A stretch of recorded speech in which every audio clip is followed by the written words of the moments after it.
Hello guys, hope you are doing well.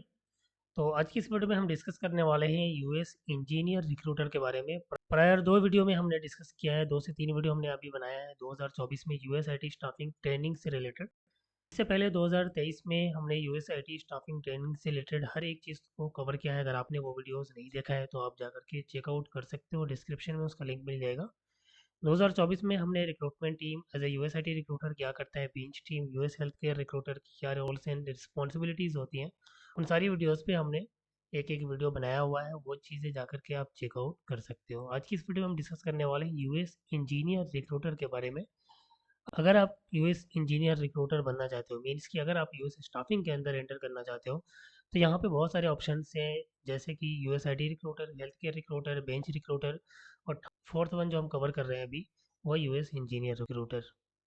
तो इसमें हम 2 से 3 चीज़ों को जो है यहाँ पे हम कवर करेंगे। यहाँ पे आप देख सकते हो टाइप ऑफ इंजीनियर, इसको हम कवर करेंगे। फिर हम कवर करेंगे जॉब ड्यूटी ऑफ इंजीनियर, और उसके बाद हम फाइनली डिस्कस करेंगे responsibilities of US engineer recruiter. Means कि अगर आप रिक्रूटर बनते हैं यूएस इंजीनियर रिक्रूटर, तो आपको क्या क्या करना पड़ेगा।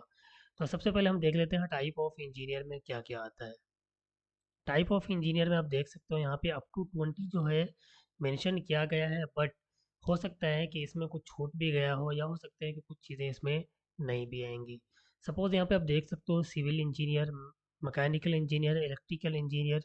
तो इस तरह से जितने भी टाइप्स होते हैं जो नॉन आईटी कैटेगरी में आते हैं इंजीनियर्स, उनको जो है बेसिकली आपको हायर करना पड़ेगा फॉर स्पेसिफिक क्लाइंट, जिस क्लाइंट के लिए आपकी कंपनी जो है वहाँ पे काम करती है।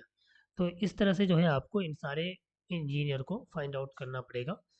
तो ये जो है ये टाइप ऑफ इंजीनियर हो गया।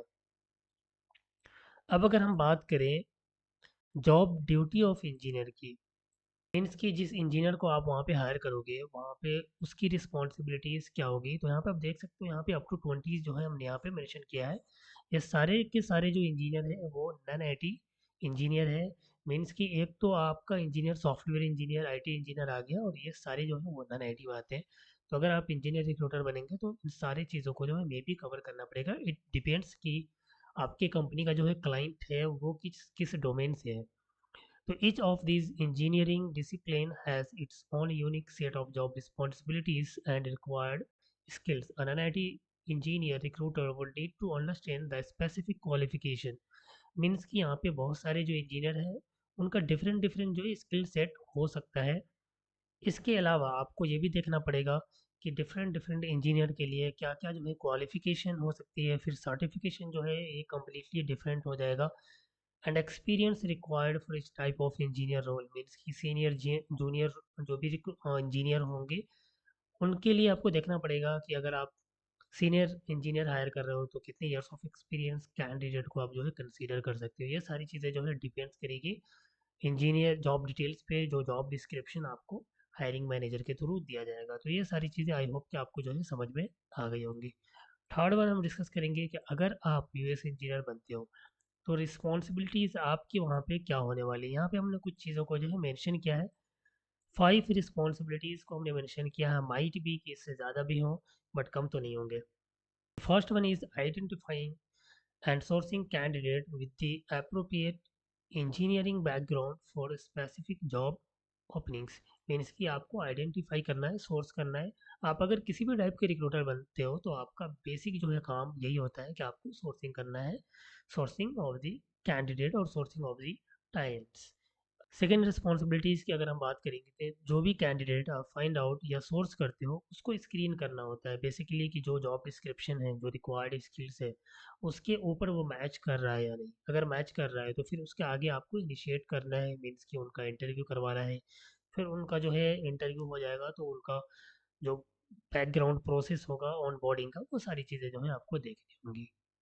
थर्ड वन की अगर हम बात करेंगे तो आपको कॉलैब करना होगा विद द हायरिंग मैनेजर और टीम लीड और your manager to understand their staffing needs and requirements. Means कि बेसिकली आप कह सकते हो कि आपको टीम वर्क करना होगा। जो चीज़ें आपको समझ में नहीं आती, आपके जो ऊपर के लेवल के मैनेजर हैं, वो हायरिंग मैनेजर हो सकते हैं, वो टीम लीड हो सकता है, वो मैनेजर हो सकता है, वो सीनियर रिक्रूटर हो सकता है। तो उसके साथ मिलकर के आपको काम करना है। जो चीज़ें आपको समझ में नहीं आए वो चीज़ें आप उनसे समझ सकते हैं। फोर्थ वन की अगर हम बात करें, developing and maintaining relations with engineering schools professional organisation and industry network to attract top talents. आपको जो है रिलेशन बिल्ड करना है बेसिकली विद द कैंडिडेट, के आपका जितना रिलेशन अच्छा रहेगा कैंडिडेट से उतना ही ज़्यादा जो है आपका जो है क्लोजिंग का चांस बढ़ेगा। मीन्स अगर आप किसी भी रिक्वायरमेंट पे काम कर रहे हो और आपकी नॉलेज में आपके रिलेशन में अगर कुछ इंजीनियर है माइट भी वो आपको रेफर कर सकते हैं। And the finally fifth one is ensuring fair legal hiring. आपको देखना पड़ेगा कि अगर आप कोई रूल को ब्रेक तो नहीं कर रहे। बहुत सारे रूल्स एंड रेगुलेशंस होते हैं कंपनीज के, तो उन रूल को जो है वॉलेट नहीं करना है। तो इन सारी चीज़ों को जो है किस तरह से सीखना है, ये सारी चीज़ें जो है आपको ट्रेनिंग में सिखाई जाती है। अगर आप किसी भी कंपनीज में as a senior, as a junior, अगर आप किसी भी कंपनीज में इंजीनियर रिक्रूटर बनते हैं तो वहाँ पे आपका काम स्टार्ट होने से पहले आपको जो है बेसिक ट्रेनिंग दी जाती है।